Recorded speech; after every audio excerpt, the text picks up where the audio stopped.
So my name is Jim Honan. I'm a faculty member at both the Graduate School of Education and the Harvard Kennedy School. And it's been my great privilege to have been part of the faculty planning group for this Talking About Teaching series from its inception with the help and guidance of Judy Singer, and so working with Todd and Lee and Willis and myself and others. So it's really nice to see you.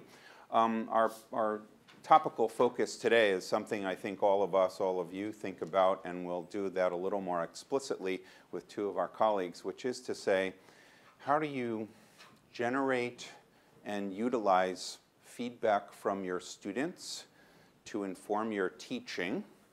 And is it possible to do that in real time? Are there ways in which you can generate and utilize that data, that student data for instructor feedback purposes in real time? And I just want to say thanks to our wonderful colleagues for their volunteering to let us into their work in this domain. So we'll be joined today by Karen Brennan, who's a colleague at the Graduate School of Education. Karen has a wonderful background in, of many things, music and mathematics and computer science and education.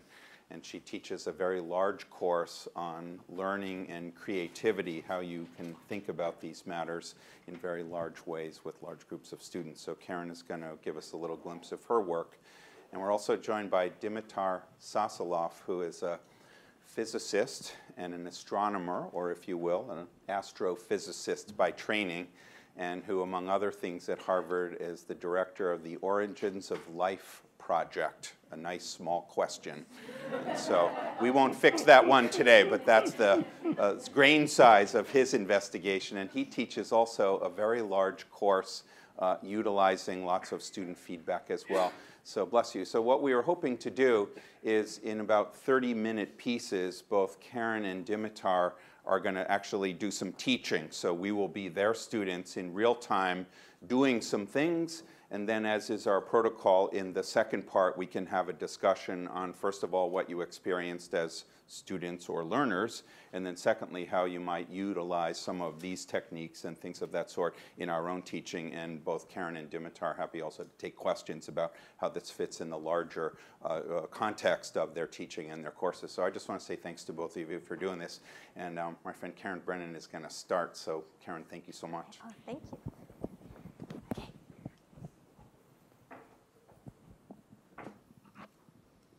Thank you so much for the invitation to be here today. I am super thrilled to be here. I was here for the session last time before the break, and I really, really enjoyed it. So I can only hope that I do as great a service as I derive benefit from last time I was here. So to give you some context, I teach a course, T550, called Designing for Learning by Creating. And it's an exploration with the graduate students at the Ed School of constructivist and constructionist theories of learning. And so one of the topics that we explore in the course is actually reflection and critique, and how do you engage in the process of giving and receiving feedback. And so we'll be doing more of the behind the scenes exploration of our courses after the demos. But for now, I actually thought we could spend the next half an hour engaging in an activity that I do with the Ed School students in T550. And our framing question is, as Jim betrayed, what strategies do you employ to collect feedback from students? And the activity we're going to do will proceed as follows. So, titled Strategies for Collecting Feedback. Step one, so in your name cards, we've surreptitiously put in a sticky note. So my colleague Michelle helped with that. She's part of the teaching team of T550. She stealthily gave you a sticky note. She's going to be helping with the facilitation today. So I'm going to ask you to very quickly, this is lightweight, take a minute or two to write just one strategy on your one sticky that you use for collecting feedback from your students. Michelle is also serving, as she does in T550, as the T550 paparazzi. So she'll be taking pictures of the process and just sort of what she'll be documenting our learning away. So if you're wondering why she's taking photos of you writing and of your hands, that is part of her purpose. No weird memes will be posted online with you and these photos, so we promise that, okay? So we'll take a minute to do that. I'm not hearing any complaints, so we'll move on. So step two is just with your neighbors, maybe making new friends with the people in the room, form a group of 3 people. It can be nearby, or if you want to get adventurous and go elsewhere, you can. Okay.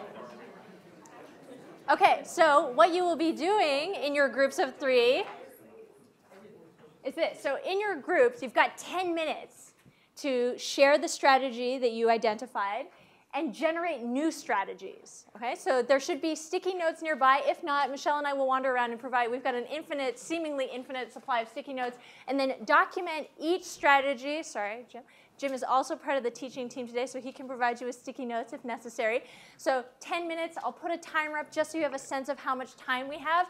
Then before you dive into that, just to give you a preview of where we're going with this, after those 10 minutes are up, I'm going to ask you with your group to sort of identify your top 2 strategies. And again, like betraying my complete and utter devotion to sticky notes, we have a different form factor of sticky notes. So the top 2 get upgraded to a larger form of sticky notes. So you're going to sort of go through your system, identify the top 2.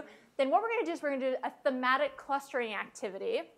This is where we're going. This is the arc. And so I'm going to recruit 2 people from the group to do that thematic clustering for us. So if you have a particular penchant for organizing and clustering, let me know and we'll get you as part of the clustering team, okay? But that's where we're going. Are there questions before we dive in? Yes, please. I'm pleased to report that our amazing thematic clustering team has come up with some thematic clustering. So they're going to take 3 or 4 minutes just to give us the survey of what served us. I'll start. When we were in our smaller group, this 2x2 sort of came up naturally, and then as we started thinking about the Uber Post-its, it seemed like something we could start with the teaching content breakdown, and then the formal, informal. And then as we started trying to figure out what was formal and informal, that seemed to break down. And instead we realized there was more a private, public dimension to these examples. Maybe we should read some of them. Okay, sure. So at the most formal side of the scale among teaching is doing a box center recording of your class session and doing online or on paper post-lecture evaluation. We got the feeling that's really about your pedagogy. Going sort of more toward private is these mini papers, which came up 1, 2, 3, 4 people doing 1-minute papers at the end of a class. Less informal is just watching yourself teach, I guess, without the support of the center. And then required office hours about what, have people come to your office hours, what's helping their learning and what could be done differently. Did I go down this road? Okay, then all this stuff down here, we notice there's actually more around the feedback about how people are engaging with the content. And so the most public being things around public drafts with peer comments, students facilitating a class so you can see how well they understand the information, asking 2 students to present 2 versions of the material, also to gauge understanding. Getting a little less formal is in-class clicker questions or computer-assisted polling. The idea there being there's some anonymity preserved. Assessment surveys based on course education, the course goals, which that came up in a couple of places. And then here, this is sort of like in between. We weren't exactly sure, but to enhance learning, what should the instructor, the class, and you start, stop, and keep doing? And now we're getting much less formal with anonymous student questions and feedback in, after, and between classes, more anonymity, and participatory feedback. Having students before class answer 3 questions and submit online so that the teacher can know, walking into the classroom, what the level of understanding is. Here's weekly journals, which strikes us as very independent and personal, and then speaking individually with students and engaging them often. Thank you so much.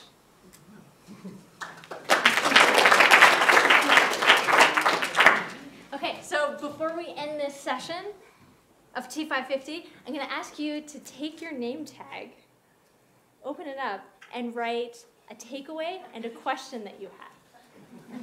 And that will end our session. For us or for you? For me. Then we'll transition to astrophysics. All right, thank you. So we're going to do this transition without a break. What I appreciate ever so much in this classroom, just by happenstance, is what you just did will remain on the boards below.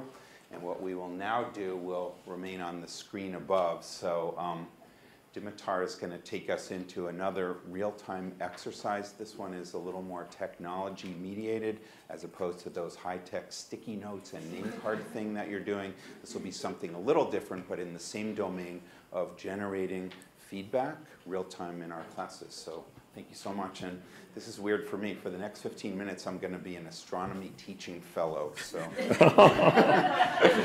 well above my pay grade, although I know the technology, but we'll see how we do. So thank you, sir. I am privileged to serve in this back channel role. Thank you. Well, thank you for inviting me here. I want to start by saying that I'm a dilettante with it when it comes to teaching, and I'm looking forward to getting some feedback that could help me from you today. So please use the time after what we do here to ask me questions which could help me. That is, essentially, I want to tell you about engagement in the classroom in terms of my own experience, where I encountered problems and I'm trying to solve them by figuring it out without knowing the theory. So, you know, I'm an astronomer. So what really happened to me might have happened to some of you. And you know the feeling if you had to experience the transition from Hall E to, say, Hall B or C in the Science Center. In other words, from a small class, like what we are here, 50 students or less, to a class of 200, 300 students where you have to move to the big hall, small, big. Eye contact is lost both ways. I can see each one of you faces. You can see mine. I know when you're thinking about something else, like some of my colleagues there. And if a lot of that happens, then I know I'm doing something wrong. But if I have 300 students, or even 100 students, I can see only the first 10. And they then start determining the dynamics of the course. And that creates kind of a relationship where the rest of the students already know that their colleagues who are sitting in the front are going to ask the questions, and everybody else is essentially doing what Ross Picard, you all know this work, the Bauris band study. You don't know this one? Okay, so Rosalind Picard is a professor in the media lab at MIT, and she's the person who, one of the people who, as an engineer, developed the wristbands. You know, Nike has them now and so on. And so she did this study with MIT students where they had them wear wristbands 24/7 for quite a while. And you can see the results, night and day. And what you can see there, that one of the least active, that is, this measures activity of the nervous system, I don't know this very well, but it's basically some part of the nervous activity of a human being through the electrodermal activity on the skin and sweating and this and that. So class time for these students was the least active time. So what I'm talking about is not as simple as that, you know. Our Harvard students, or my Harvard students, I discovered, are actually active during class time. A little bit like the lab time that you see there, where they're doing, except they were not active with the class. I have teaching fellows, so I ask them to sit sometimes in the back. So what are they active with? Facebook, Twitter, online shopping, you know, talking to each other or to other of their colleagues. So that is where I decided that I have to do something in order to stake out real estate on their screens. In other words, I have to be part of that. At least that's what I decided to do. As I'm telling you, I'm just solving my own problem, and maybe it's wrong, but I'm trying to figure out what you think about this. So that's what this is about. I'm trying to see if I engage them in class with the same means in which they engage, but otherwise, during class, I may succeed to both get them to learn something and to be engaged, and I, on the other hand, will have that real-time feedback to understand why they're not interested, maybe from time to time, in what I'm doing. So the demo, which I want to do with you today, involves you logging on to this same system that I've been using, which is a relatively simple online system, which I actually actively participate in getting the software engineers to put together. So I take a little bit of credit on that. And that's how you do it. If you have an iPhone, an iPad, or a laptop, if you don't have one, I'm not going to fail you today. That's OK. You can just watch and see. But if you have a laptop, and if you have a browser, which try Chrome or Firefox if you have one, as opposed to Safari. I see a lot of Apples here, and they usually have Safari. Safari doesn't quite work well. Yeah. But no, try. It may give you a little bit. So that's the URL, demo.brightview.com. Then your username is on your tag, user with small O lowercase and the number immediately after it. And then the password is a very imaginative 1, 2, 3, 4. And then say enter class session. You already entered, Jim, your TF. So. And then what we're going to do is what I did with my class just now. This week is Mars week. We are talking about Mars. My class is called Life as a Planetary Phenomenon. So we talk about planets, exoplanets, and origins of life. And life, how do we search for life on other planets? Mars is one of them. And it's, as it happens, the week before spring break, there was an article in the Sydney Morning Herald which discussed one particular company, a very serious effort, which is called Mars One, which is recruiting people to go to Mars and settle there, meaning to stay there, not coming back. The company already has backing and actually quite a board and some sponsors. It's not the only company which does this. There are plans to do that in 10 years. There is a preparatory period, and in 10 years, they'll be sending people there. And so what I ask my class, and I'm asking you to do right now, so we're already in the demo in case you didn't know, is to think about this yourself and the whole idea about traveling to Mars on a one-way trip, eventually maybe coming back, but that's not guaranteed. And what it means for the general picture, because it's going to happen one day. It may not happen this year. It may not happen in the next 20 years, but eventually it's going to happen. And what I did is I said, OK, so to my students, so think about this news item. And I'm going to spend about half an hour talking to you about the conditions on Mars, what we know about the surface of Mars, what are the technical difficulties and interesting and difficult aspects of actually being on Mars. And then you tell me what you think about this. That is, use the tool.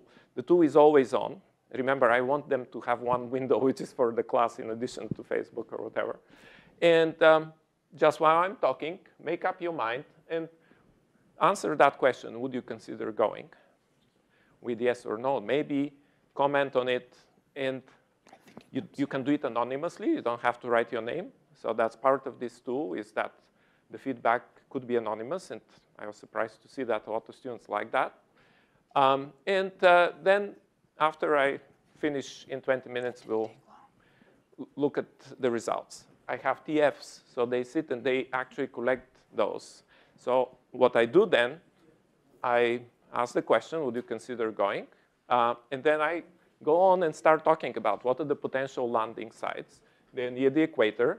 The temperature there usually is about what you have outside today during the noon time during the day, but gets extremely cold during the night. The atmosphere, of course, is very thin. You can't breathe there, of course. You can't even be there without protection. So these capsules will be where you would live if you lived on Mars. That's about it. And every time you go out, you will have to be completely dressed. So in any case, those places will be also in places where there is available water. And that's used both for energy and for drinking and other purposes. And generally speaking, that's the environment on Mars. It's very desert-like. It's very hostile. There is a lot of UV light. But technically, we as a civilization now can do this. That is, we have the capacity to send human beings in small groups to Mars. We have the capacity to first send those modules with all the necessary supplies and energy and battery and other modules to be sure that they function. Then have people leave and go there when we know that everything is autonomously functioning and there a lot of redundancy. So the people will arrive and they could in principle sustainably exist there for a very long time. What is going to be missing, of course, is there is no pharmacy locally, there is no doctors. If something happens in terms of difficult medical problems, that's one obvious thing which happens to people all the time, that there is no support for that. And of course, something which nobody knows is the psychological effects of living with a small group of people whom you don't necessarily know very well initially, and even if you know them very well, it's a very stressful environment. So that's one aspect which is a wild card. Nobody knows how to predict what's going to happen. So there are pros and cons, but it's technically possible. An engineer can actually see this happening, and that's why people are, in fact, doing this. And are you getting any? I am. So Dimitar, one of our colleagues is concerned about radiation and is voting no. Oh, no. I'm happy that you're engaged. But if you don't mind, let's end the demo at this point, this part of the demo, because it is a bit of a silly demo. What I do with the students is a little bit more complicated than that. We actually did that, this exact exercise, because we do it in class all the time. That is, this is always on, and they always can ask questions or have comments. The teaching fellow sees them and reacts only if they feel that they have to stop me from what I'm doing and say, there are a lot of people who are confused about that. Could you repeat this? So then I do it. And this way, the students don't feel that have to raise their hands to do something like this. So that's a good thing. So it's not about this particular demo that you saw right now about going to Mars. That was a bit silly, but I wanted you to see the essence of it. The other important thing is that actually, which is more important, is we usually do something a bit more sophisticated. Like, for example, Kepler's law of orbital motion. I give them a three-dimensional tool, which each of the student is manipulating and has to answer some questions. It's a little bit like clickers, you know? However, except that it's not a multiple choice, they have a three-dimensional object which they work on and tag. For example, when I was showing you the map of landing sites on Mars, I would ask them, well, why don't you choose some good Martian landing sites based on what you already learned about the environment on Mars? Where is the water? Where are the conditions better for this or that or worse? And they would tag those different places, and they would see what the others have tagged as well. It couldn't be done, again, anonymously. It's only, and they can vote with up and down. There is a certain amount of polling or flagging that can go on. And my TF, again, is helping me to see that while I'm doing this. So that's essentially the idea here. So did anybody answer yes? No. OK, so just so you know, just for fun, two of my students, so about 1% of the students did answer yes. And we had a discussion in class. And they explained why. It's very interesting. People have different answers to that. This company had 200,000 volunteers to go, and they've already selected. That's why the Sydney Morning Herald actually wrote the article last week, is because they already have pre-selected 1,000 of them. And about 300 of those will go to very rigorous training for 3 years. And out of those, they will select about 5 or 6 crews, 4 to go. So there are a lot of people who are actually interested in doing that. And actually, there is already a documentary, which somebody quickly did in the last month, which interviews some of those people in the United States, and you can see why. But it was very interesting. So it's about 1% of a younger population, people who are not yet married or don't have kids who want to go. But there were some people who do have families, and it will be interesting for you if you're interested to see what they have to say about this. So just to finish that, I want to tell you two things. The first thing about this engagement in class is that I realized that I do need to give the students some carrots in order to be engaged with this. I can't just expect them to, well, at least I thought I can't expect them to just simply get engaged. And so the carrots that I give them as users is this software allows them to get archives of the lectures. They get transcribed all my lectures, so if they don't understand my accent, they have it nicely transcribed. They can search through the transcribed lectures. They, of course, get the video and the audio, which we in the science centers have been doing for years, but the transcription is a new add-on. More importantly, if they take notes, those notes get synced with the lectures, so they can find their notes before exams and see what they thought or what they understood or were confused about. If they're too lazy to take notes, they just flag interesting, important here and there. And then again, before exams or homework, they go and look at that. The other thing is asking questions or saying they're confused or commenting anonymously turned out to be a big carrot. I didn't know that so many of the Harvard students are intimidated to raise their hand at class. But remember, this is a gen ed class for non-science majors, and some of them do feel uncomfortable, especially because I get a lot of students, like 10 or 15 sometimes in this class, who are actually science majors. And I tell them you shouldn't be coming to this class, but they still come. And the other students get intimidated by them. So that's one way to solve that problem. The other point there is that we have, so the other thing is I'm trying to create these lab-like experiences. See again with Rose Picard's study. During lab, students are very engaged. And if I can do some of those flipped classroom-like things, which I just explained to you, during class without disrupting too much the normal class, in fact, turns out to be very useful and keeps them engaged a lot more. And I think it's very good. One aspect of that is that this system then would allow you to engage outside people. In fact, I had asked somebody to be outside engaged here. So you can either have an overflow, like Life Sciences 1 had overflow last semester. So they used this system to have whole A see what was going on in B, and people could ask questions from A to the lecturer in B. But it can be in Dubai or anywhere else. It doesn't have to be local. And